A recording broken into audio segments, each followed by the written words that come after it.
Agradeço aí a presença de todo mundo.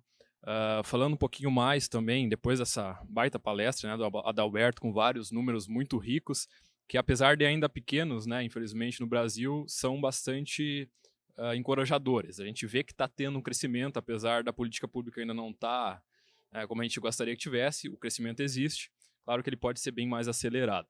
Então hoje, vou estar apresentando aqui para vocês um pouquinho, né, das soluções práticas da PHB para ajudar, né, para auxiliar nessa infraestrutura elétrica que o Brasil tanto precisa para realmente impulsionar a eletromobilidade aqui no país, porque a gente tem fonte renovável, a gente pode cada vez investir mais nisso, a gente está investindo, né, a PHB também trabalha muito forte no setor solar, a gente vê que o setor está já bastante robusto, né, mas a gente precisa agora incrementar a eletromobilidade para não perder essa janela que já está passando, né? Não perder ela no Brasil, tá?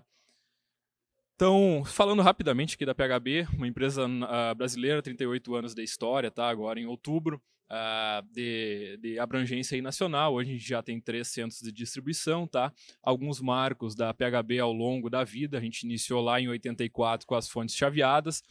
Em 94 e 2000, o nosso foco estava em telecomunicações, com armários certificadores, enfim. 2014, lançamos o kit completo fotovoltaico, tá? Então, o primeiro inversor homologado on-grid no Brasil pelo Inmetro foi da PHB. 2016 nós já tínhamos um inversor híbrido modular, né, com baterias. Então agora, a partir do ano passado, 2020, que começou a falar nisso, a PHB já tem desde 2016 essa solução. 2019 lançamos o sistema de armazenamento em energia, né, em container no Brasil, tá? 21 inversor off-grid, né? 22, que é o que eu vou estar falando agora, o nosso EV Charger residencial comercial, tá? Lançamos também a bateria de lítio e o nosso inversor híbrido, tá? Então a gente vem movendo, né, de acordo com o que a gente vê na onda mundial, e a PHB sempre traz, né, é uma das pioneiras a trazer isso para o Brasil com tecnologia, né, e toda a parte de apoio nacional, tá? Falando um pouco sobre infraestrutura, então nós tivemos diversos números aí de veículos, né, tanto elétrico puro quanto híbridos plug-in, mas e como é que está a nossa infraestrutura? Ali no gráfico que o Adalberto mostrou, não à toa São Paulo, né, é a primeira em vendas de veículos elétricos. Aqui eu trago uma imagem do aplicativo PlugShare, que mostra, né, todos os carregadores, os EV Chargers que a gente tem, né, no Brasil. Não todos, mas grande parte está mostrado nesse aplicativo. Aqui na primeira imagem, no centro, nós temos a Grande São Paulo, tá? A gente vê que está bastante distribuído, a gente tem já uma infraestrutura considerável. Não dá para dizer que é uma infraestrutura rica, mas ela já é pelo menos suficiente porque a gente tem hoje de veículos, tá?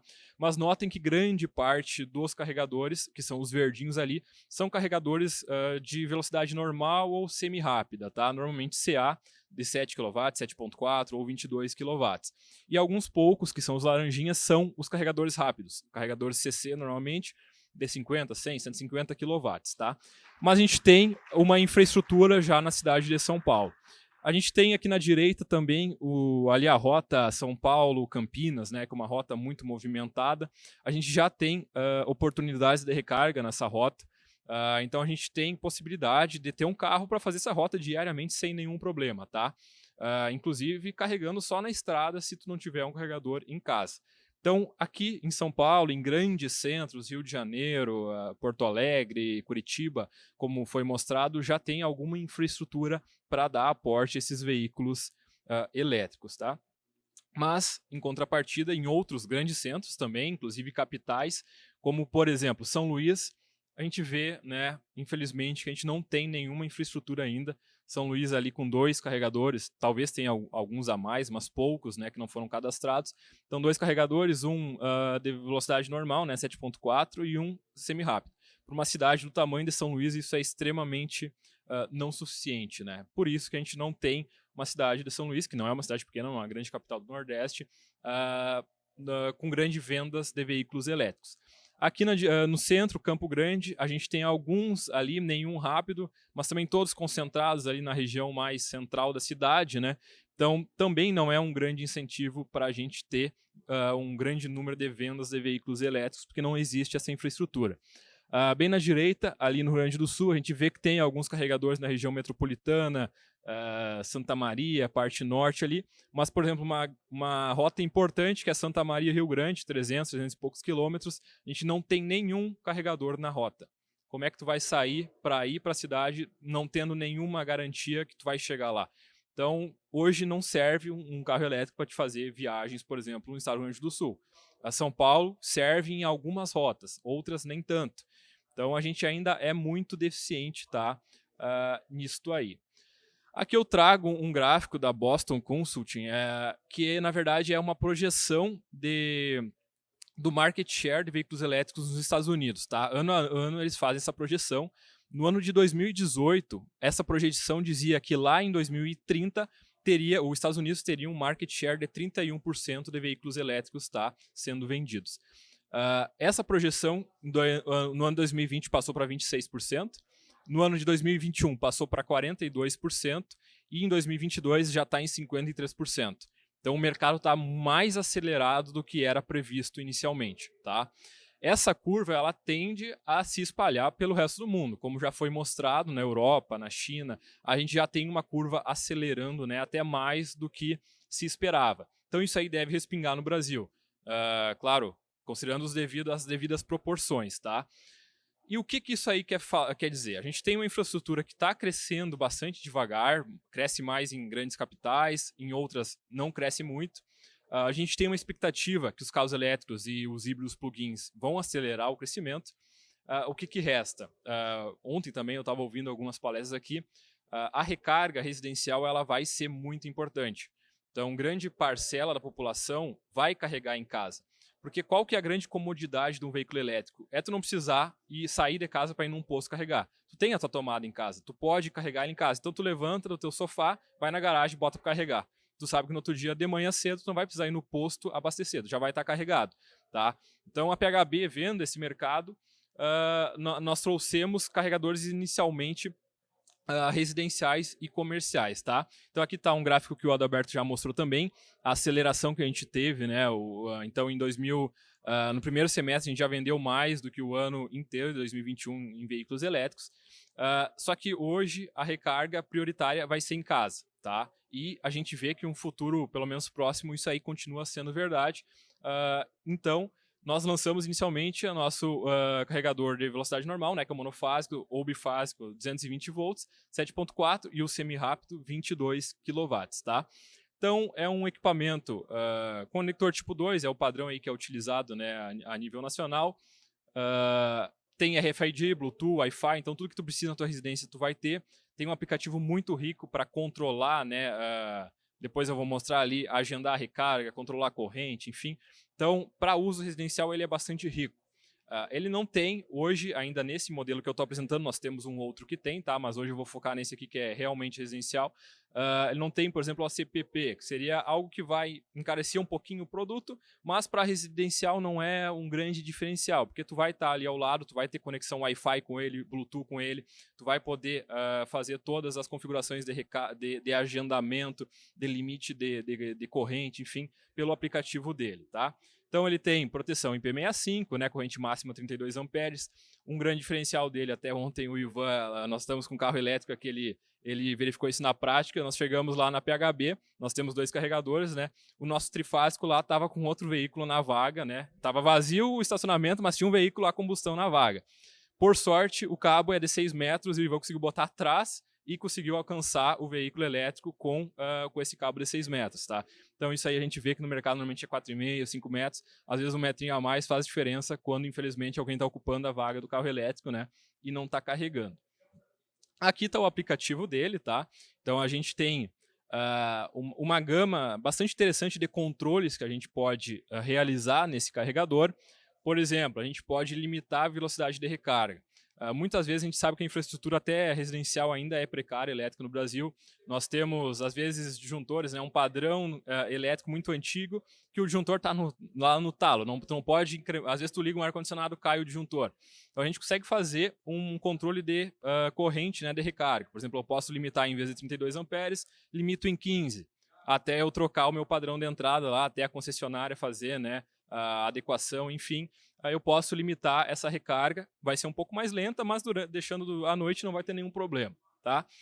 Posso agendar a recarga, isso aqui é muito importante, por exemplo, ainda está um pouquinho longe do Brasil talvez, mas a energia, né, tarifa horária, por exemplo, horários de madrugada, por exemplo, a partir das 2 da manhã até 6 da manhã é bem mais barato. O que eu vou fazer? Eu não vou acordar às 2 da manhã para botar meu carro a carregar. Eu vou deixar plugado, vou agendar para a partir das 2 da manhã o aplicativo, né, o carregador vai automaticamente liberar a recarga do veículo, 6 da manhã ele vai desligar. Então eu consigo fazer também isso no nosso carregador, tá? Então, tem outras diversas configurações, como, por exemplo, liberar a recarga por RFID. Eu tenho um comércio, só quero liberar a recarga para os meus clientes. Tem um cartãozinho lá, escolho a opção de liberar a recarga com cartão. Para quem eu quero liberar essa recarga, eu entrego o cartão, ele vai lá e libera no carregador. Então, também tem recarga automática, tem pelo aplicativo, então diversas oportunidades. Falando rapidamente aqui do primeiro, né, que é o nosso carregador normal monofásico ou bifásico 220 volts, 7.4 kW. A gente fala, às vezes é uma ânsia, né, do cliente final, quanto tempo demora para carregar meu carro? Depende muito da bateria, de qual é o SOC, né, o estado da carga do carro que tu vai chegar no momento da recarga. A gente coloca um número generalista aí, né, de 5 a 10 horas. Então esse aqui realmente é o carregador para te deixar, né, durante a noite carregando, ou dar uma carga ali de 1 hora, 2 horas no meio-dia, talvez, para dar uma sobrevida, né? Mas funciona muito bem para essa aplicação de recarga residencial. Que eu vou andar na cidade, por exemplo, a cada 4, 5 dias eu recarrego uma noite lá, não vai ter nenhum problema, tá? Então, aplicação bastante residencial. E tem o semi-rápido, né, que é o trifásico, 22 kW. A gente fala aí que em torno de 2 a 4 horas, normalmente a gente tem uma recarga, né, de 10, 20% até 90%, 100%. Esse aqui já é possível aplicação em shoppings, né, em comércios, porque tu não vai precisar deixar a noite toda carregando o veículo. Então, o cliente lá chega, por exemplo, no shopping, vai ficar 1 hora, 2 horas ali, ele já vai ter uma recarga bastante considerável no veículo, né? E ele também funciona como monofásico, por exemplo, né? Se tu não, eu planejo instalar futuramente uma rede trifásica na minha residência ou no meu comércio, mas hoje eu não tenho. Posso comprar ele, ligo monofásico, quando eu tiver a infraestrutura trifásica, eu ligo mais as 2 fases, que ele vai, né, daí sim, liberar os 22 kW, senão ele vai funcionar só como 7.4. Tá certo? Tem também o DLB Box, que é um outro controle inteligente da corrente. Por exemplo, eu seto que o meu disjuntor geral é 63 amperes. Coloco um TC lá no meu disjuntor geral.